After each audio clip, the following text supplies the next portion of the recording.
Tensions are on the rise again between Israel and the Palestinian territory. In the latest, Israel has carried out its first airstrikes on the Gaza Strip in months. The strikes are said to be in response to a rocket fired from the Palestinian enclave. ناظرین کرام، Hamas نے اسرائیل پر missile داغ دیا ہے۔ جواب میں اسرائیلی کتوں نے غزہ پر شدید بمباری کی، جس نے حالات کو مزید کشیدہ بنا دیا ہے۔ حماس کے سربراہ نے گزشتہ روز کیا اعلان کیا؟ کیا اسرائیل اور حماس کے مابین ایک بار پھر سے جنگ چھڑنے والی ہے؟ اب کی بار اگر ایسا ہوتا ہے تو اسرائیل کے لیے کتنا تباہ کن ثابت ہوگا؟ آج کی اس زیر نظر ویڈیو میں ہم آپ کو فلسطین اور اسرائیل کے مابین جاری کشیدہ صورتحال سے آگاہی دینے کی کوشش کریں گے، لہٰذا اس قیمتی ویڈیو کو آخر تک ضرور دیکھیے گا۔ تو آئیے چل کر موضوع کا باقاعدہ آغاز کرتے ہیں۔ ناظرین کرام، یہ بات پوری دنیا جانتی ہے کہ فلسطینیوں کے خلاف اسرائیلی پولیس اور فوج بہانے سے کارروائی کرتی رہتی ہے۔ مسجد اقصی میں داخل ہو کر فلسطینیوں کے خلاف اسرائیلی پولیس کی حالیہ کارروائی کوئی حیرت کی بات نہیں۔ حیرت اس بات پر بھی نہیں ہے کہ چند ایک مسلم ممالک نے اس واقعے کی مذمت کر کے رسم مذمت ادا کی اور مسلمانوں کی آزادی کی باتیں کرنے والے عالمی لیڈران نے لب کشائی کی زحمت بھی گوارا نہیں کی۔ گزشتہ چند روز سے فلسطین لہو لہان ہے اور اسرائیلی فوج بربریت کی نئی داستانیں رقم کر رہی ہے۔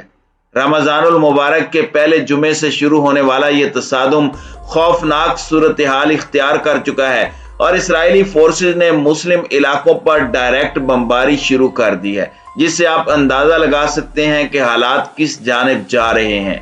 گزشتہ روز یہ خبر سامنے آئی کہ اسرائیلی جارحیت کو دیکھتے ہوئے حماس سے تعلق رکھنے والے ایک مزاحمتی گروہ نے اسرائیل پر میزائل داغا، جس کے نتیجے میں اسرائیل کو شدید نقصان اٹھانا پڑا۔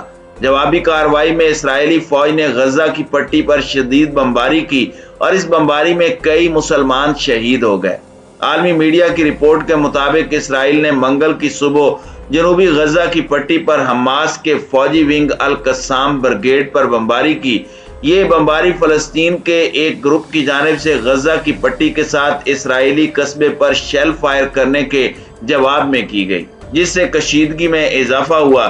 اسرائیل کی جانب سے یروشلم اور مغربی کنارے خصوصاً جیزان میں حملوں کے بعد فلسطینی گروہوں کی جانب سے دی گئی دھمکیوں کے کئی ماہ بعد غزہ سے میزائل فائر ہوا ہے۔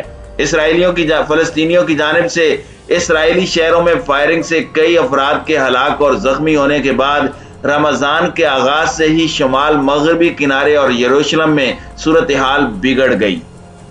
حماس نے اسرائیل کو خبردار کیا ہے کہ اگر اس نے مسجد اقصی میں مسلسل خلاف ورزیاں جاری رکھی تو پھر کئی محاذوں پر کشیدگی میں اضافہ ہو سکتا ہے۔ دوسری جانب بیروت میں مقیم اسلامی جہاد کے سیکرٹری جنرل زیاد النخلا جنہیں ایران کی حمایت حاصل ہے، انہوں نے اسرائیلی فورسز کو دھمکی دی ہے کہ اگر حملے بند نہ ہوئے تو وہ اسرائیل کا مقابلہ کریں گے۔ انہوں نے کہا کہ اسرائیل کی جانب سے غزہ کے لیے سہولیات کو روکنے کی دھمکیاں اور یروشلم اور مغربی کنارے میں جو کچھ ہو رہا ہے اس پر ہمیں خاموش نہیں کرا سکتی۔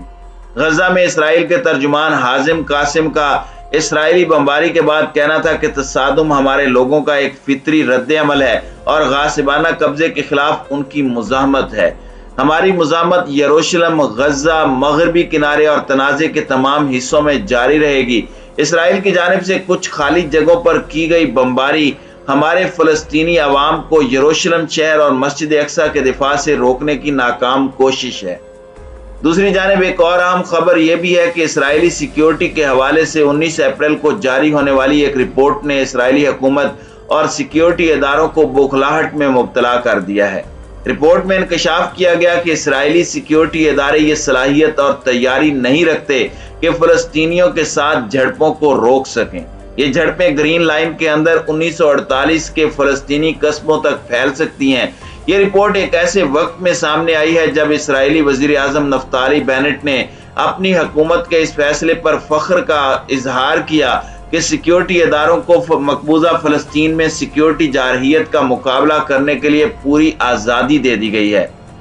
ناظرین کرام، اندر کی ایک خبر کے مطابق نفتالی بینٹ فلسطینی اراضی بالخصوص بیت المقدس اور مسجد اقصی کے علاقے میں سیکیورٹی صورتحال کا جائزہ لینے کے لیے روزانہ کی بنیاد پر اجلاس منعقد کر رہے ہیں۔ ان کی کوشش ہے کہ کسی بھی متوقع منظرنامے کے لیے عسکری طور پر تیار رہا جائے۔ اس سلسلے میں آخری اجلاس کے بعد بینٹ نے زور دیا کہ کسی بھی بڑی جارحیت کو روکنے کے لیے انتہائی کوششیں جاری رکھی جائیں اور فلسطینی نوجوانوں کے ساتھ آہنی ہاتھوں سے نپٹا جائے۔ اس حوالے سے اسرائیلی وزیر اعظم نے سیکیورٹی اداروں کو تصرف کی مکمل آزادی دینے کا اعلان کیا تاکہ اسرائیل کے شہریوں کو امن کی فراہمی یقینی بنانے کے لیے مطلوبہ اقدامات کیے جا سکیں۔ اسرائیلی سیکیورٹی کے حوالے سے جاری حالیہ رپورٹ میں پوری وضاحت سے کہا گیا کہ سیکیورٹی ادارے کسی بھی بڑی جارحیت کا مقابلہ کرنے کی تیاری نہیں رکھتے۔ اسرائیلی سیکیورٹی ذمہ داران نے خبردار کیا کہ اس نوعیت کے چیلنج سے نمٹنے کے لیے انتظامات ناکافی ہیں۔ اگرچہ فوج نے ایسے منظرنامے کی تیاری کے لیے پولیس سے تعاون بھی حاصل کیا ہے۔ رپورٹ کے مطابق مخلوط آبادی والے شہروں میں فوجی اڈوں کے راستے بند کرنے کے باعث سیکیورٹی فورسز کی نقل و حرکت معطل ہونے کا چیلنج درپیش ہوگا۔ اسرائیل کے ایک سیکیورٹی ذمہ دار کا کہنا ہے کہ عرب اور یہودیوں کی مسلح ملیشیاؤں کا خوفناک تصادم ہو سکتا ہے۔ سب سے بڑی تشویش یہ ہے کہ صورتحال خانہ جنگی میں تبدیل ہو سکتی ہے۔ بیت المقدس اور مسجد اقصی کے حالیہ واقعات نے اردن اور اسرائیل کے درمیان تعلقات میں کشیدگی پیدا کر دی ہے۔ اردن کے فرمانروا شاہ عبداللہ ثانی اور اردنی ذمہ داران نے اسرائیلی بربریت کی مذمت کی۔ انہوں نے حرم قدسی میں پیش آنے والے واقعات کو پرتشدد قرار دیا۔ ناظرین کرام، یہ سچ ہے کہ دنیا مسئلوں سے بھری پڑی ہے۔ کئی مسئلے مسئلہ فلسطین سے بھی پہلے کے ہیں، مگر یہ سمجھنا ضروری ہے کہ فلسطین کا مسئلہ دیگر مسئلوں کی طرح کوئی عام مسئلہ نہیں، کیونکہ فلسطین وہی جگہ ہے جہاں مسلمانوں کا قبلہ اول یعنی مسجد اقصی بھی ہے۔ اس کی وجہ سے دنیا کا ہر ذی ہوش مسلمان یہ چاہتا ہے کہ مسئلہ فلسطین کا حل نکلے، مسلمانوں کو وہاں جانے میں آسانی ہو۔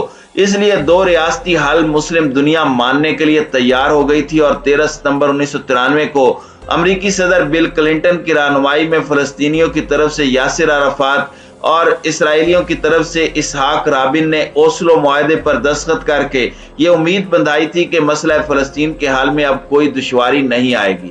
مگر پہلے اسحاق رابن کی ہلاکت سے حل کی امید معدوم ہوئی، اور پھر یاسر عرفات نے جس طرح جان گنوائی اس نے رہی صحیح امید بھی معدوم کر دی۔ اس اہم مسئلے کے حل کے لیے اوسلو معاہدے جیسی کوئی بڑی کوشش پھر کبھی نہیں ہوئی۔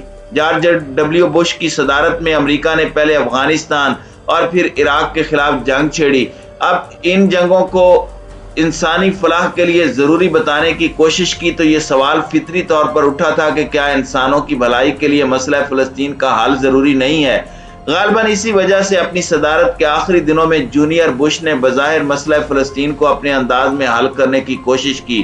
جب صدر ٹرمپ صدر بنے تو انہوں نے اسرائیل نوازی کا کوئی موقع نہیں گوایا۔ ان کے لیے ہر وہ بات صحیح تھی جو اسرائیلی لیڈرز کہتے تھے۔ ایسی صورت میں ان سے یہ امید نہیں کی جا سکتی تھی کہ وہ مسئلہ فلسطین کا منصفانہ حل نکالیں گے۔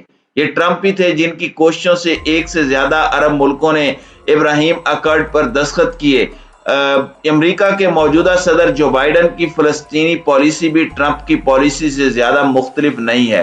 اس لیے یہ بات نہیں سوچی جا سکتی کہ مسجد اقصی کے واقعے پر ان کی حکومت کوئی سخت موقف اپنائے گی۔ یہ بات بھی نہیں سوچی جا سکتی کہ اس طرح کے واقعے کا اثر اسرائیل کے ان عرب ملکوں سے تعلقات پر پڑے گا جن کے لیے ان کی دوستی بڑی اہمیت کی حامل ہے۔ مگر یہ بات طے ہے کہ اس طرح کے اثر عرب ممالک میں بسنے والے مسلمانوں پر اچھا نہیں پڑے گا۔